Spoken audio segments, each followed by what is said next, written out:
Hey guys, welcome back to another episode of Matters of the Heart and Soul podcast. My name is Jamie, and welcome to a new episode. On today's podcast, we're talking about everything of mothers and womanhood and feminine energy and being a wife and everything that goes with being a woman. And joining me today is Tali Golan. Is that right? Last name, I said that right? Golan, yeah. Okay. So, welcome to the podcast, Tali. It's a pleasure and thank you for joining me today. Oh, no problem. It's my pleasure. Yeah, so just introduce yourself, let our listeners know who you are, where you're from, and what you do. Okay, so I'm Tali. Thank you for having me today. I appreciate that. So I am actually I'm a lot of things, but I'm a nurse practitioner at Piedmont, family nurse practitioner. That's what I do as a full-time, take big piece of my life, taking care of the community. I'm a mother of two. I have two kids, 12-year-old and 6-year-old, which is very challenging, and a husband, which is challenging too. And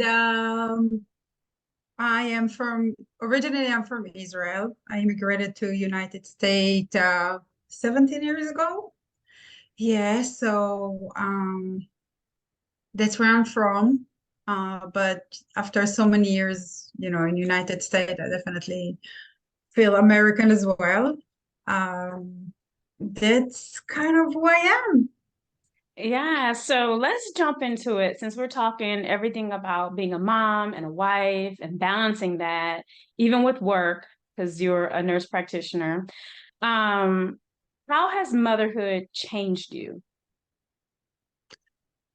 Totally changed me in many ways. I think it surprised me in many ways. We all have type of I guess vision what is to be her mom, but like for example, if before having kids I used to be more perfectionist.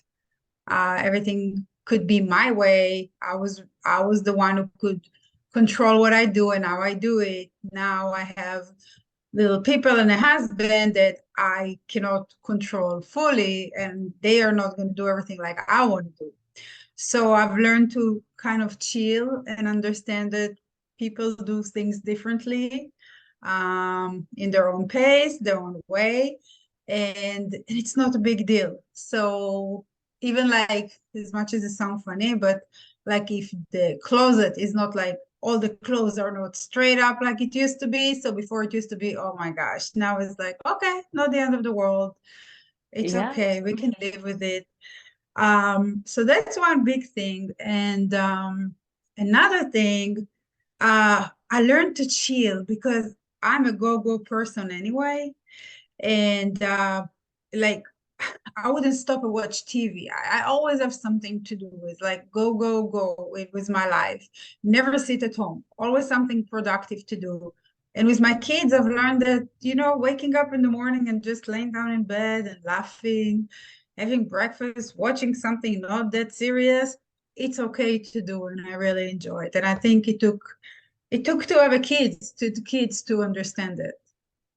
That's a good point because I think that we realize motherhood is one of those things that teach you that, but so many other things happen in life that make you realize that you are not in control. Correct. Even sometimes of yourself, even things that happen within yourself, you're not in control. Nope, that's Yeah, true. that's good. So, what is motherhood to you? What is that? Well, it's a big responsibility, Mm. huge responsibility. That's something for life. Do you think Um, that's responsibility is the secret from going from single to motherhood or going from single without kids to having kids? Like responsibility is one of those big. yeah, because it's responsibility to somebody else. It's not Mhm. responsibility. I always was responsible, but I mean, now I have people that I'm responsible for them. That's the biggest thing. And nobody is perfect, but you're trying to show them the right way. So when they grow, they will be good citizens, good people. And again, we can't be perfect. I mean, I'm not perfect, and I don't think there is no perfect parents. I mean, we want the best for our kids, but that's what motherhood did, in my opinion. Yeah, Yeah, yeah. that I like that. What do you wish you would have known before becoming a mom? So it's really, I don't know if it's funny, but I always like in my head when I thought about having kids, so people always fearing about, oh, when I'll have a baby, I don't know how to handle the baby, they're so small and things like that. And because I came from mother baby as a nurse, I was working back then for years in this, so I felt like, oh, that's gonna be easy peasy for me. So in my head, that's the hard part of motherhood, like technically hard. And then after that, it's gonna be fine. It's just, the kids grow because I was responsible all the time and I didn't give hard time for my kids. But I didn't realize not everybody are like me. Yes, so exactly. so my kids, so going through the baby, you know, stage was easy for me.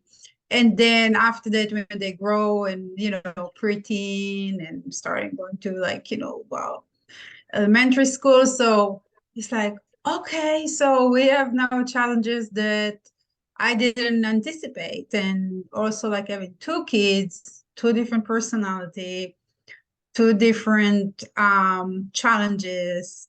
It's amazing. But I don't know why, for some reason, I never thought about it. Like I thought it's just Yeah. gonna be okay. They're gonna Like grow. It will be maybe fine. mother instincts just kick in. Like it happens, it occurs, and whatever comes, you just okay, this is a challenge, we'll get through it.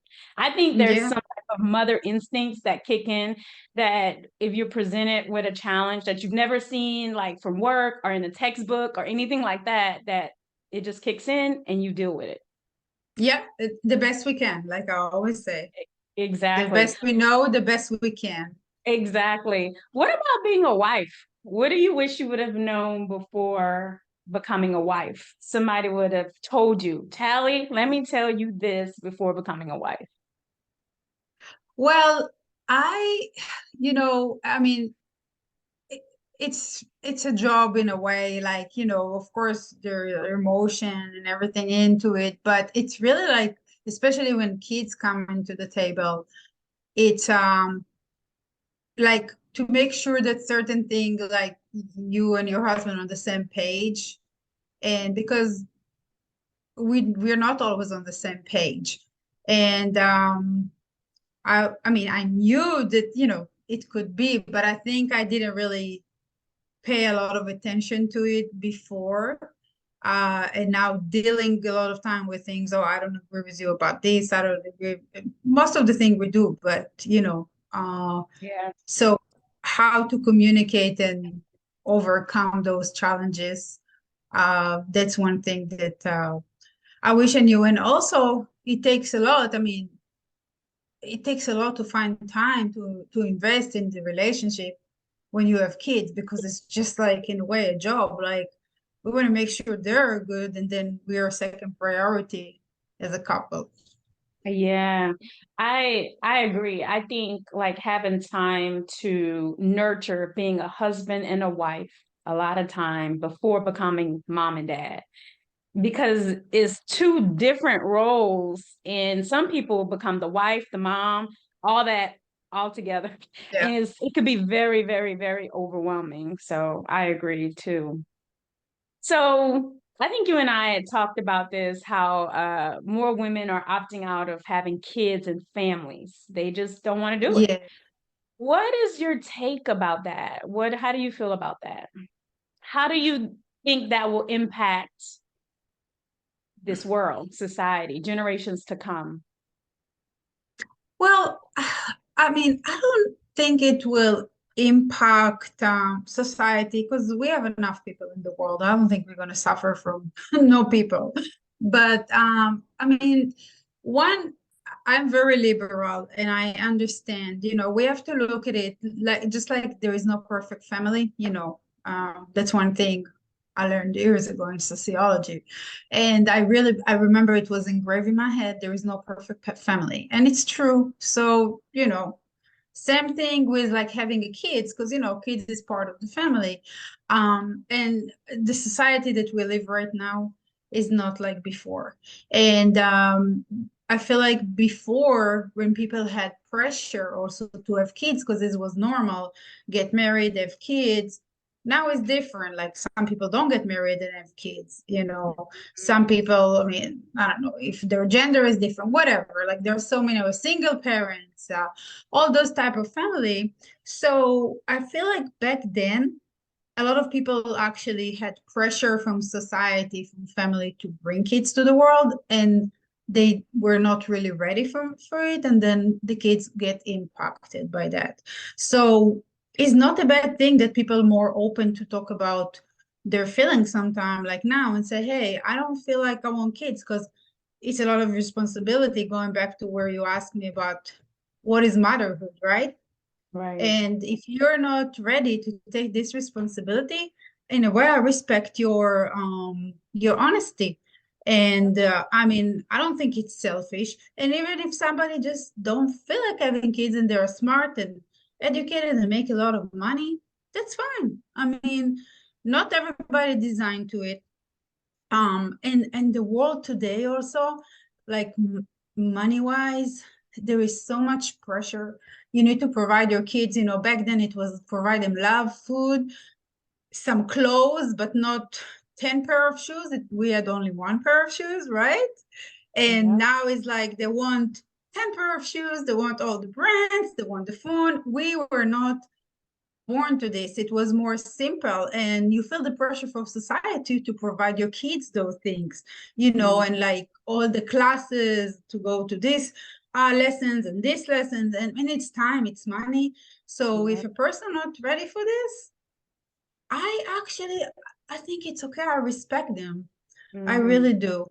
Yeah, Yeah, I think they can that's a be. good perspective. Yeah, they Yeah, can be. Then usually, like who I know from my personal, you know, um, circle is like they're very smart people, really educated. They do have the money, but some of them don't want this responsibility, and I really respect them. And they're great aunts, exactly. or uncles. So, Yeah. I think that's a good perspective. Like you said earlier, going from single to mother is about responsibility. And if you're not yeah, ready for that responsibility, don't take it on. no, Don't no, take it on. I I really think think that's so. so important. And I like what you said. Like families look different. Families really Yeah, look different now. And yeah. I could respect that too. But I like that. I think if you're not ready for the responsibility, don't take it on. That's really good. So speaking in your own mom, in your relationship with your own mother, what are some things your mother did in raising you that you have not done in raising your own children? Okay, so it's gonna sound bad because it's like I'm saying something kind of like bad about my mom, but she was an amazing person. Yeah, I I just think lost her so. I to think we could observe and take and leave things that right, we think, correct. So yeah, definitely. So I mean, you know me, but people who, listen to this now, they don't know me. I'm very health conscious. I mean, yeah, also like in my role. And having a mom who smoked all her life 3 packs a day and didn't care for what she was eating. And I mean, she was living sedentary lifestyle. That's one thing that really bothers me, and I think in a way traumatized me to the fact that I'm the opposite, right? But it's something that's very important to me at home, that I always want to make sure that my kids are not exposed to smoke and that they're eating healthy, vegetables and fruits. I mean, and again, I mean, everything in moderation. Is not that I'm not letting him eat other things, but basically the lifestyle in general is not the way that my mom, my parents didn't care what I ate, how many candies, how many cavities I Yeah. had. And I really don't say it in a way they didn't care for us. They really did. It's just, it was different time. It was their Um, generation. Yeah. Mm-hmm. yeah, it's just was different generation. So I guess being pregnant and smoking wasn't a big deal. Yeah. So that's one thing that I definitely didn't take over, and pass it on. Actually, I cut it. Um, yeah, and another thing, what I want to say, there was something else. That's one thing that I did. Oh, my mom, she used to like make me feel bad about things and kind of like she knows what's good for me. And I didn't like it as growing up because I was very independent and I knew that even though I didn't always make the choices my parents wanted for me, I still made good choices that I was happy with. It wasn't nothing that's going to hurt me or, people around me. So, but they made me feel bad about it. For example, if I wanted to go actually study nursing was okay, but even before, oh, you need to go and be a dentist, or you need this. And when I said no, Mm. it's like it hurts them and they made me feel bad. And I Mm. don't do it with my kids. I let them choose, I let them explore, and I support them with Yeah. what So they kind of letting go of some of that control, like you spoke yeah, of I mean, not just earlier. control. I'm very controlling, but it's more the guilt. I don't want to create guilt Mm. in my kids. Yeah. Yes. Yeah, it's the That's a great guilt. observation. What are some things that you kept that your mom did and that you were like, I want to instill this in my own kids? Oh, a lot, a lot. Lots of great value of loyalty. Um, That's a good one. responsibility. Yeah, loyalty no matter what. My parents always been there for me. So that's one thing that I'm trying to give my kids, and also being loyal in general to other people, be honest. Um, that's one thing. Education was very important in my household. So it's like you don't have money, whatever, education is number one thing. We have to invest in it. That I think I kind of took it. Um, and what else? That's one thing. And how I'm gonna say it. And the not security, yeah, the safety net. Like even me being responsible and working and everything, I always knew and I still know, no matter what happened, I have a safety net. My family always going to be there to back me up. And that's something that I want my kids to know. And open relationship that you can talk about everything. Because a lot of Yeah. teenager and you see it in our office when we work too, a lot of teenagers come, they're not open up with their parents and then they get into trouble, you know. That's a And good one. yeah, like now I have a teenager, I stress it all the time. Like no matter what it is, just come talk to me. And even Yeah. with my little one, like yesterday, he came from school with a paper that he pushed somebody and he tried to defend himself. And I said, no, I want you to take a big breath and tell me the truth and take Mm. responsibility. And he's only 6. And because I'm not going to be mad at you as long as you tell me the truth. And then the whole story change. And then I support you. So all of a sudden he's like, okay, he was broken my thing. And then I pushed him, whatever, but I'm not going to do it. And I apologize and I shouldn't do this. So I'm like, okay, fine. At least you say the truth, you took Exactly. accountability, and I'm not mad at you. And he's like, you're not mad at me? I said, no, because you were telling me the truth. Yeah. And I tell So my yeah, son the same thing. Always tell the truth. And it doesn't matter who it is, including me, your dad, always tell the truth because I think yeah, being truthful in every moment is so important. I mean, it does something to our soul on a deep level. It keeps us, I think, Definitely. in alignment with Yeah. with truth, We with who we we're are. not holding in no it's negativity. It's like something negative that stays in you. And yeah. Exactly. Yeah. So I know your mom has transitioned. You and I have had some conversation about that offline. Tell me how being a mom now, how has it changed versus when she was here, living? How has it shifted for you? Um, you know what? I don't think it really shifted me. I think it shifted my as much as I mean it's hard to lose the person. Like I mean I in my feeling and my opinion is like the person who gave birth to me, the person who loved me the most, to support me no matter what, who cheered for me. It doesn't Yeah. matter what I've done, and she always was there for me, so she's gone. So that's really something hard to digest because now I'm a mother and I have kids and I cannot break down. So it didn't change me, but it made me realize how strong I need to be Yeah. uh, to That's my good. kids. You understand? I don't, I Totally. mean, of course I knew, like again, we're going back to responsibility and everything. I knew that as a mother all the time, but now losing my mom is it made it just made it more profound, Mm, that I can't break down because these kids, that's how they look at me. I'm the one who gave birth to them, I'm the one who always there for them. They count on me. I'm the security net. I'm the security blanket. I can't just break down. I So feel that that's so deeply because I know exactly what you mean. It's like when your mom is here, in the flesh, you can always pick up the phone, call her, something's right. going on. So you still have that safety net. When she's gone on, you are it. You are Yeah. it now. It was almost like that hat has been transferred to you completely.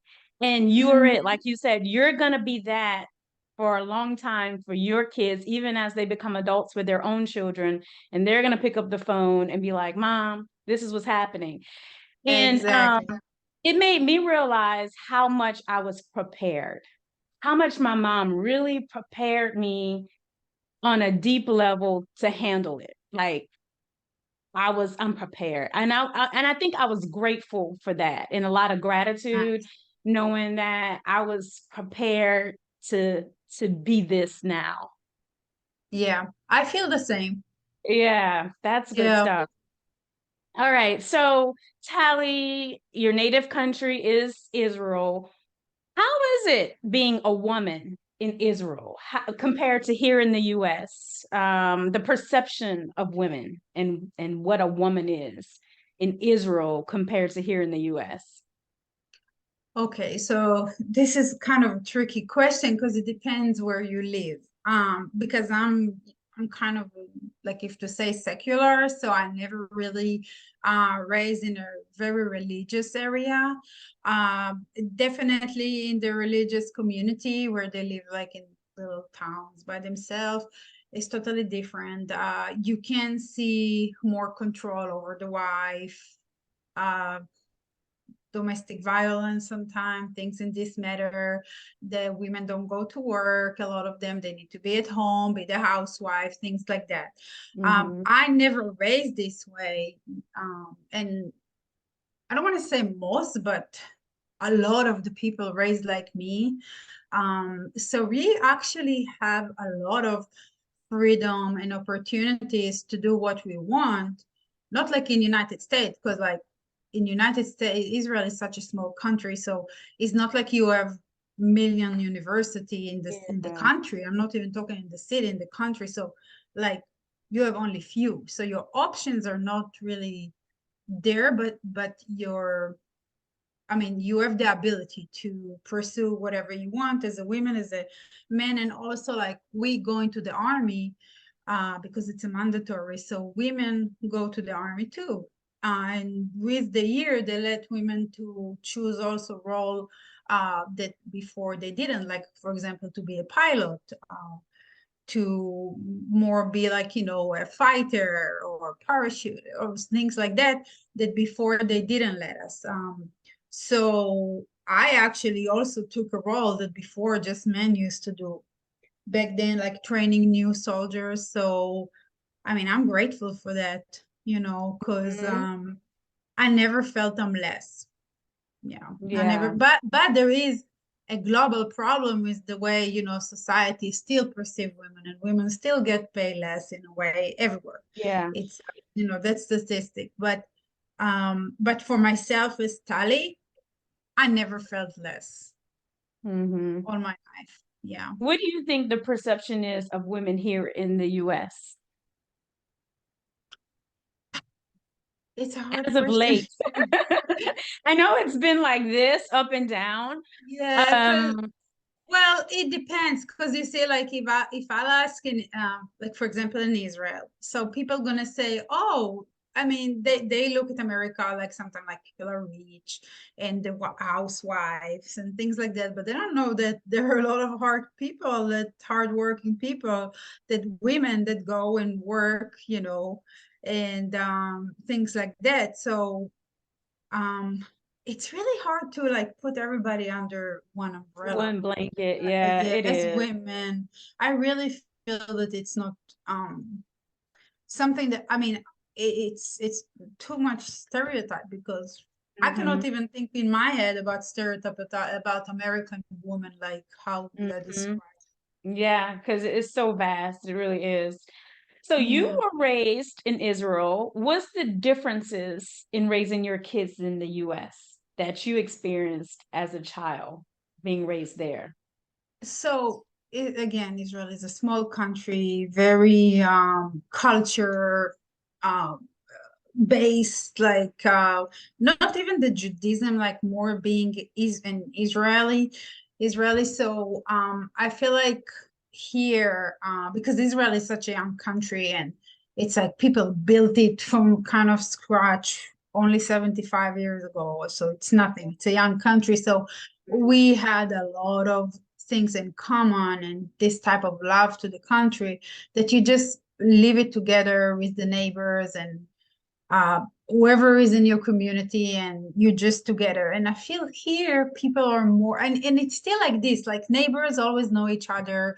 The doors are open, you go to the neighbor, it's like very open. Nobody played it. I was laughing when I moved here. What is a play date? Like, why do you need to plan it? You just knock I on know. your neighbor door and go and I play. know. So that was like play date, and now I That's have to. how I grew up. Like, no, you just went outside and you played with the kids that were outside, but it has become different. Yeah, but it's also right. It's also because of the timing. It's different everywhere. But yeah, but no play date, and I feel like the relationship that I built with friends was stronger than what my kids build. But also, it's technology and all this social media that changed. So it's not just really like Israel, America.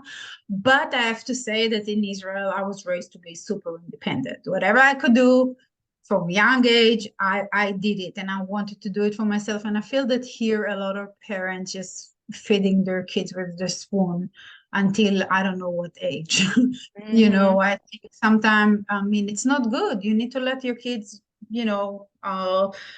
experience life and build skills to be an adult. Yeah, I and I agree. and I do think that this is an American thing. I'm not saying everybody like this, but I see it a lot, that parents just feeding their kids with the spoon too much. You know what I'm saying? Like, just doing the work for them, talking for themselves when they come to see us as patient, right? Sometimes I'm like, she can explain herself what's going on. She's 14, 15, and then you can add after, like those type of Yes. things. I had this conversation with my cousin actually yesterday, and I was just saying that I think the younger generation, they're a little bit weaker because I think technology has crippled socialization. Yeah. It's crippled the ability to speak out conflict. If you go outside and you and your friend aren't getting along, you figure out how to make it right, you know? Or if Right. we did that, my mom would come outside and take the toy from both of us until we both got it together, then we both could get it back. So I think it has crippled the younger generation in how to problem solve, Right. to be strong, to step into that willpower and to Yeah. just do it, you know, because you need to be able to put action into things. Yeah, and I know it's not really related, but I'll tell you, I actually heard it on some podcast from Israel. They were talking about the education now versus how it used to be. I never thought about it this way, but it's right. This, you know how now everybody focus on science and math and all physics. So that's what is important in school. And all the, other subjects like literature Sociology and and yes, so this humanity. is kind of, yeah, it fades away, but then they don't understand this is how you learn to think wide about the people around you, how, like, how to appreciate other people, how to talk to Yes. people, how to perceive and accept others. And that's not important apparently these days. It's just like the mass thing. This, so that's also one thing. So I'm not saying, I'm not blaming to the young generation. I mean, Yeah. they just born into it. They genius in other ways that we That's that true. That's yeah. true. They're way more advanced in technology and science than we ever were, right? I think you just can't allow the pendulum to swing too far to the left or the right. It's like balance and everything, you know. Right. Yeah. So how do you honor your culture in raising your kids here in the US? Or honor your culture just with yourself and maintain that for yourself. So it's definitely harder because in Israel, you just being there, you feel it like the holidays. I can just explain it to you. Like, for example, here, Christmas, everything is just out there. You feel it in the air. So in Yeah. Israel, every Jewish holiday, you feel it in the air, in the air. It doesn't matter if you're religious or not. Like every Friday evening, like you just feel like you smell all the houses, everybody cleaning their house, getting ready Mhm. for Shabbat. So it's in the air. Just like I told you, imagine it's like Christmas, right?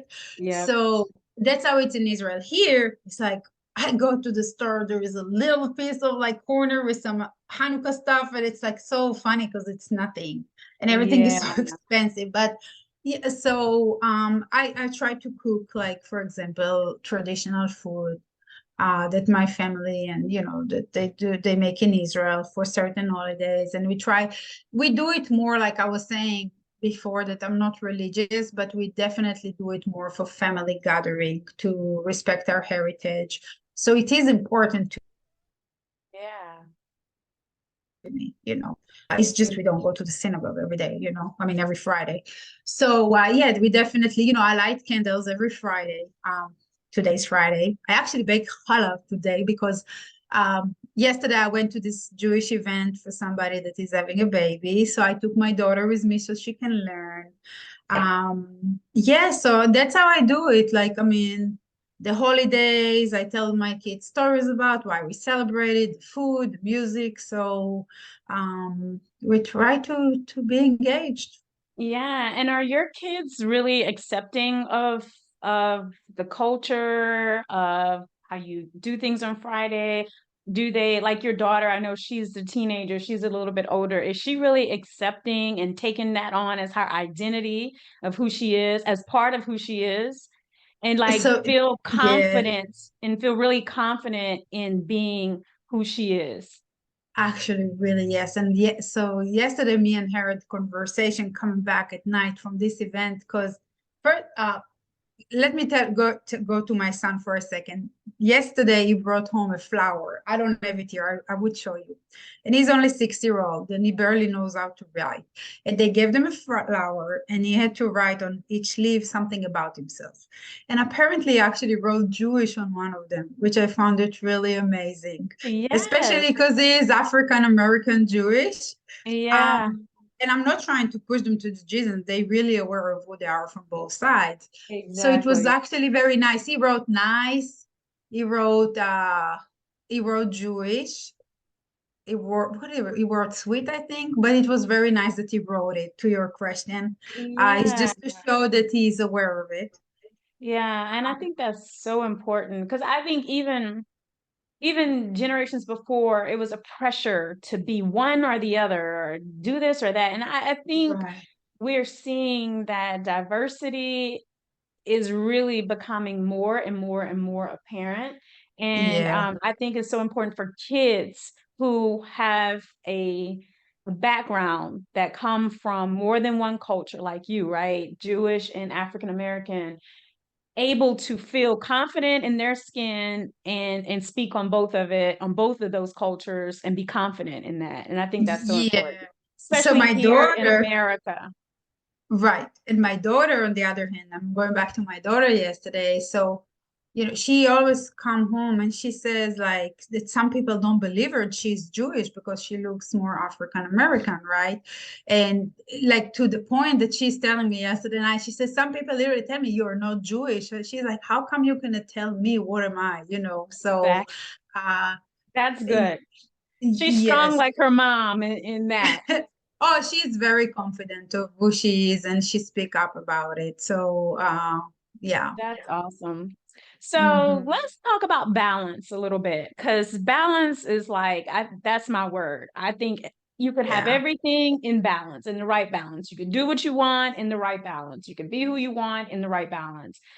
How do you balance wife, mom, work, um, and then self-care? How do you balance that? Okay, so exactly. You said the answer, self-care. Well, I did realize years ago, I realized that in order to balance mentally, physically, I have to take care of myself, Yeah. especially as new parents, usually it's like, oh, everything is them. I still have that in me, if I go to the store, I'll buy everything they need and I forget to buy me what I needed. Mhm. I still have that mom things that I forget about myself, but I make sure that I work out for myself because that's what brings me joy. And this is my sanity. This is my me time. So I don't skip it, almost every day. This is me and nobody gonna take it from me. Everybody knows that. And I mean they know because if I don't go, I'm not that nice. So they're like, go. you know Exactly. um Yes. it's like going to the shrink, Yeah, so exactly. really like that's one thing, but I also realized that like having because it's hard to all the time find time to go with your spouse. It's important to have friends. I grew up going back to Israel with childhood friends that they're still friend of my like sister until today, although they're in Israel, but it's still this type of connection. So even here, I have friends that I met through the years that we are very close to each other. And I really think it's important to have good friends, women friends in your life, because I I agree. mean, like I said, I don't have time to go with my husband, but he can watch the kids and I can go with my friend. Yeah. So that's good. You need to do it sometime because um, it's just to release it and talk about things and have fun. Just Yeah. have fun. So that's balance for me. I always like to have good friends to yeah to do stuff together and just clear the mind. Yeah. Right out. What do you think is harder, being a mom or a wife? That's a good question. Being a mom or being a wife? Wow, you put me on the spot. Ah, I think being a wife Mm. because you're dealing with an adult. Ah, that's a good point. Yes, Exactly. because Yeah. you deal with an adult, like versus kids, you're still the boss. Yeah. Or I you mean, expect kids not to know, right? Like they're a 5-year-old. You don't expect a 5-year-old to know what a 21-year-old would know, well, right? but even if my 13-year-old knows, still, I'm the mother, so at the end of the day, it will be my word over Yeah, yours. But with the yeah, husband, it's different because we have yeah, two adults, sometimes that are thought are clashing. Go yeah, figure. yeah, exactly. That's a good one. So, Tally, I have only like two more questions and then we're gonna wrap up. Sure. Um, at this moment, at the time of the podcast, what is the greatest matter of your heart? Like, if you could just shout it out at the mountaintop to all of humanity, what is it that you hold deeply in your heart? In general, or as a mother?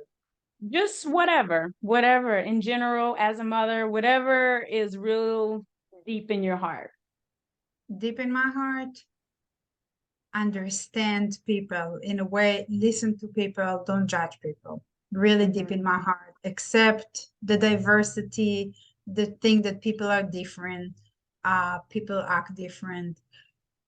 I understand why they act the way they act. Yeah. Sometimes even if you don't like how they act, I think that when you really look deep into people, there is always a reason why they act either a good way or a bad way.